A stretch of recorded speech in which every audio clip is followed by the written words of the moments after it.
Assalamu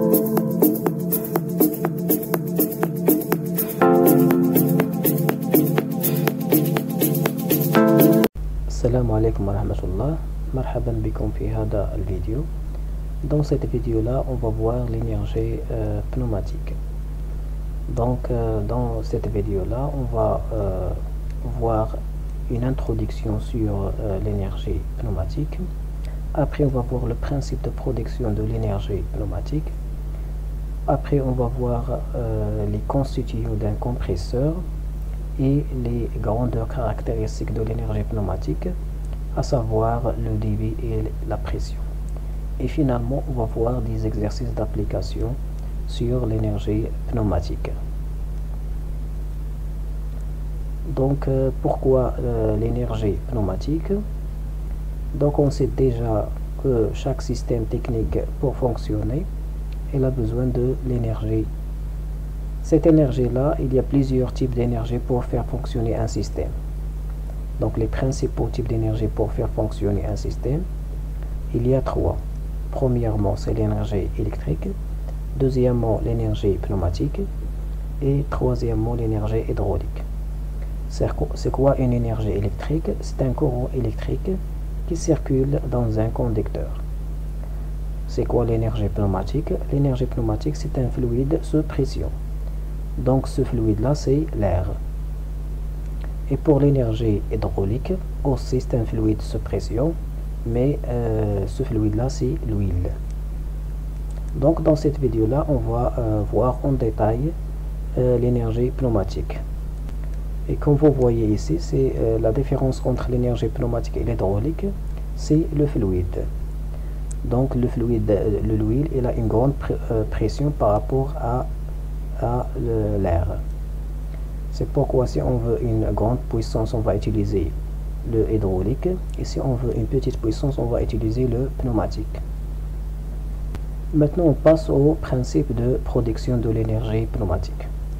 Donc la production de l'énergie pneumatique consiste à mettre sous pression l'air atmosphérique. On va prendre l'air atmosphérique et on va le mettre sous pression. Donc pour le principe de production, on va voir une animation. Donc ici on a l'air, on va aspirer l'air atmosphérique et on va ici le décharger dans un réservoir. Donc ça c'est le principe de fonctionnement d'un compresseur. Donc ici on a un piston qui va aspirer, après il va décharger cet air atmosphérique. Donc ce piston là, il est solidaire d'une traverse, et ce traverse là, il y a un système qu'on appelle système Villebroquin. Ce système Villebroquin, il va convertir l'énergie mécanique de rotation au mouvement de translation. Donc ce disque là, le Villebroquin, il est solidaire au disque, et le disque il est animé par un moteur électrique. Donc lorsque le disque tourne, le Villebroquin va convertir le mouvement de rotation au mouvement de translation. Cet mouvement de translation, il va entraîner le piston. Le piston, il va aspirer l'air atmosphérique et il va le décharger dans le réservoir après avoir acquérir une pression plus grande que la pression atmosphérique. C'est le principe de fonctionnement de production de l'énergie pneumatique. Donc cette opération est réalisée par un compresseur, et voilà un compresseur comment il est réellement. Donc maintenant on va voir les constituants d'un compresseur. Donc le premier élément d'un compresseur, c'est un moteur électrique. Donc ce moteur là électrique, il va recevoir l'énergie électrique et il va la convertir en énergie mécanique de rotation.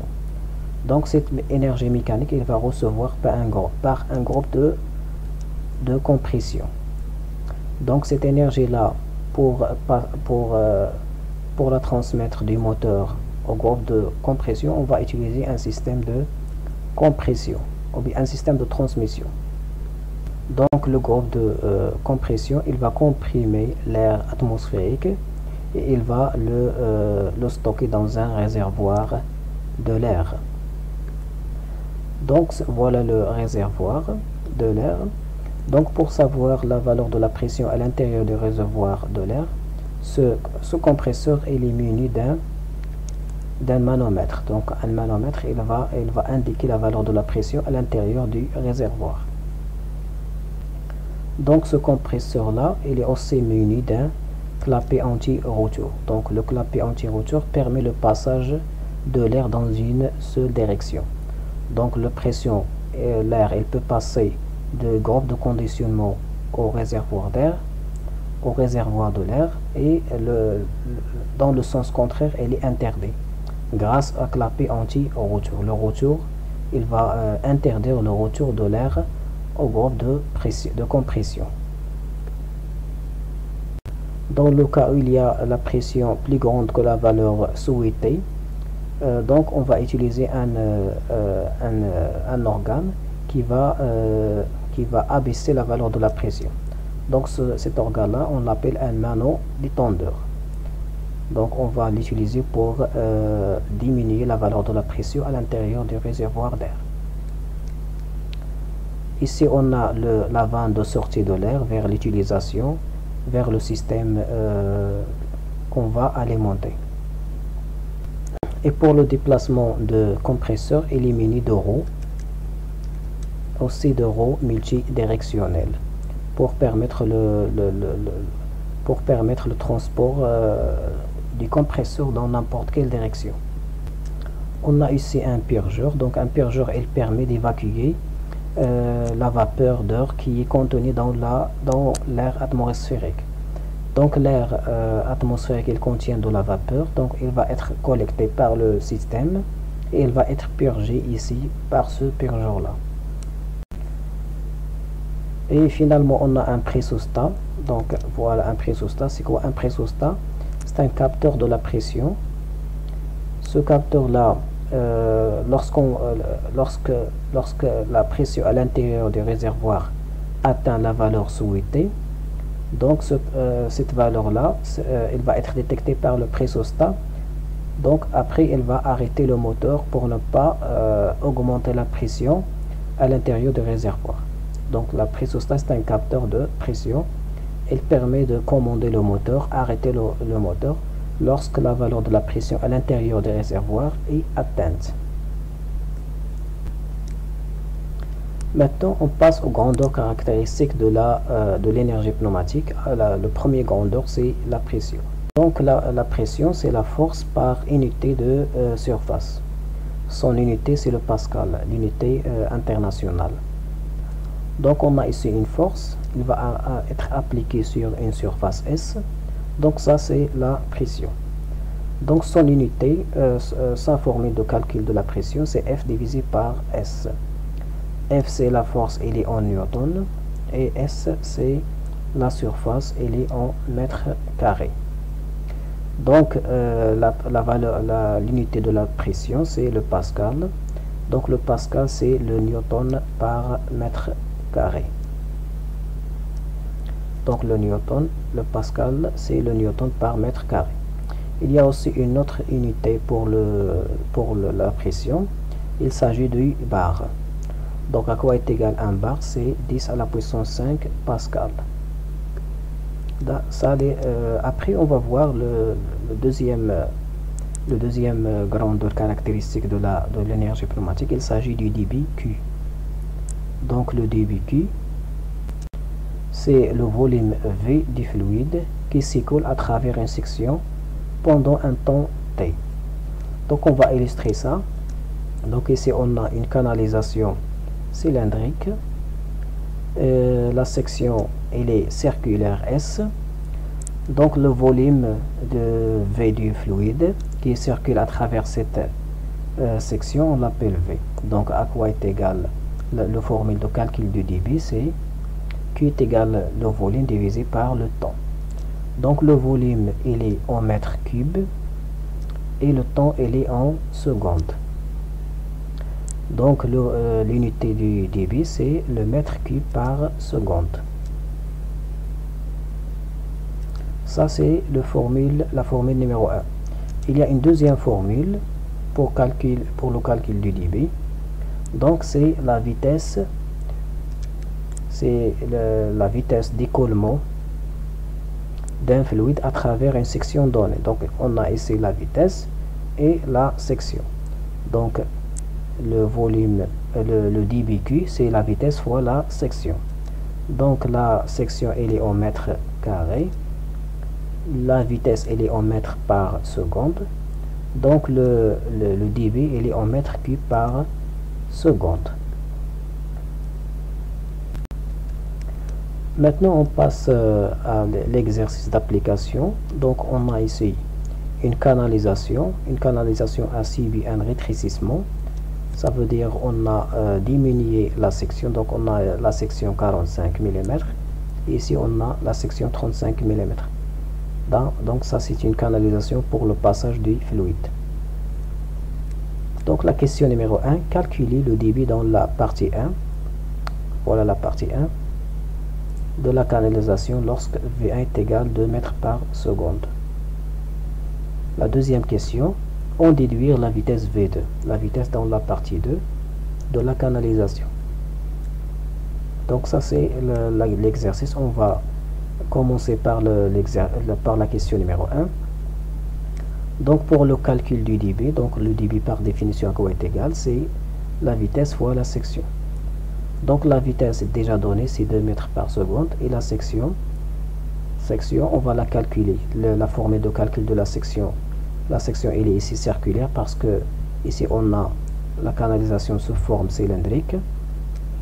Donc pour la formule de calcul de la section, S1 est égal à pi r au carré. Ici on n'a pas le rayon R, on a le diamètre D, 35. Donc on va mettre D divisé par 2 au lieu du rayon R. Donc on va remplacer dans la formule Q1. On a déjà V1 est égal à 2 mètres par seconde. On va remplacer V1 fois la formule du calcul de la section. Et on va faire le calcul numérique. Donc Q1 est égal. Donc on va remplacer V par 2, V1 par 2 mm et D par 35 mm. Donc ici on a le millimètre, donc on doit le convertir en mètres, c'est 10 à la puissance moins 3. Donc après calcul, on va trouver que Q1 est égal à 0,002 mètres par seconde, mètre cube par seconde.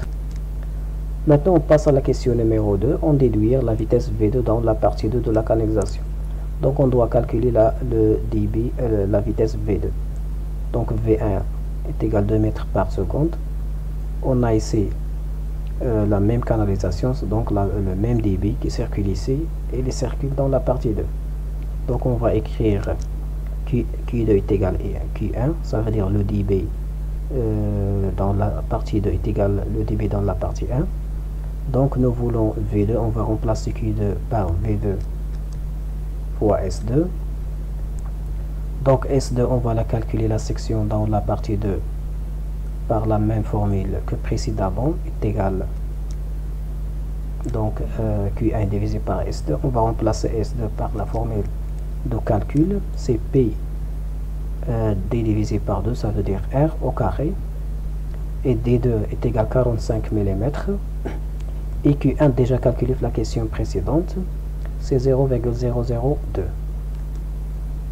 Donc voilà l'application numérique. Après calcul, on va trouver que V2 est égal à 1,25 mètres par seconde. Donc lorsqu'on a ici la vitesse 1,25, ici c'est 2 mètres par seconde. Donc lorsqu'on a diminué la section, la vitesse elle augmente pour garder le même débit. Maintenant on passe à la question, à l'exercice numéro 2. Donc l'exercice numéro 2, on a ici un compresseur. On doit reconnaître les constituants de ce compresseur. Donc donner les noms et les fonctions des constituants des compresseurs suivants. Donc ici on a le premier élément, c'est le moteur. Donc le moteur il va recevoir l'énergie électrique et il va la convertir en énergie mécanique de rotation. Donc ici cette énergie mécanique va être transmise au compresseur par l'intermédiaire de cet élément là. C'est une courroie. Donc ce courroie permet de transmettre l'énergie mécanique du moteur au compresseur. Après ici, on a ici l'air atmosphérique va être reçu par le compresseur, mais avant d'être reçu par le compresseur, il suivit une filtration par un filtre. Donc il va être filtré pour se débarrasser des poussières. Après, on a ici un groupe refroidisseur et assécheur. Leur rôle, c'est de filtrer l'humidité qui existe dans l'air atmosphérique. Donc l'énergie pneumatique qui a été produite par le compresseur et filtrée par l'assècheur et le refroidisseur va être stockée dans un réservoir. Donc un réservoir d'air. Et on a ici un appareil de mesure pour savoir la valeur de la pression à l'intérieur de cet réservoir. Donc c'est un manomètre. Donc après l'énergie qui est emmagasinée dans le réservoir va être utilisée par le système vers utilisation. Système à alimenter. Donc voilà, c'est la fin de cette vidéo. Merci pour votre attention et à la prochaine.